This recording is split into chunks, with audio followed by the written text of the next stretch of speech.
वफाकी वज़ीर इत्तलात ने सैलाब ज़दगान की हर मुमकिन मदद का अज़म ज़ाहिर कर दिया है। अताउल्लाह तारड़ कहते हैं कि खाने और अद्वियात के हवाले से इंतज़ामात मुकम्मल हैं, नुकसानात का तखमीना लगाकर अज़ाला किया जाएगा। अता तारड़ ने कहा कि पाक फ़ौज इमदादी कार्रवाइयों में शरीक है।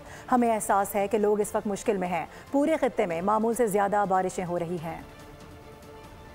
पेश की इत्तला दी, बर वक्त इत्तला दी, पीडीएमए का बहुत रोल है। उसके साथ साथ 1112 ने बड़ा एक मिसाली किरदार अदा किया। डिस्ट्रिक्ट एडमिनिस्ट्रेशन ने बर वक्त रिस्पॉन्स दिया और बड़ा मौसर रिस्पॉन्स दिया। और इसके साथ साथ पाक फौज की जो एफर्ट्स हैं वो हम हर जगह पे वो देखने में आ रही हैं। तो ये एक नेशनल रिस्पॉन्स है और मैं समझता हूँ कि ऐसी मिसाली कोऑर्डिनेशन कम देखने में आई है। खाने पीने के हवाले से, टेंट्स के हवाले से, अद्वियात के हवाले से तमाम तर इंतजामात मौजूद हैं। यहाँ पे लोगों का माल मवेशी का बहुत नुकसान हुआ है, उसका भी तखमीना लगाया जा रहा है और उस तखमीने के नतीजे में इंशाअल्लाह ताला भरपूर कॉम्पनसेशन जो है वो ना सिर्फ तामीरात के हवाले से दी जाएगी बल्कि जो मवेशी है उस हवाले से भी सर्वे के बाद लोगों को उसका मुआवजा जो है वो अदा किया जाएगा। हम बिल्कुल एहसास है कि लोग मुश्किल में हैं, जिन घरों में पानी है, जिनको नकल मकानी करनी पड़ी है, बर वक्त और पेश की इत्तला से ये मुमकिन हो सका और पंजाब की हुकूमत मुकम्मल तौर पर तैयार थी किसी भी हंगामी सूरत हाल से निपटने के लिए।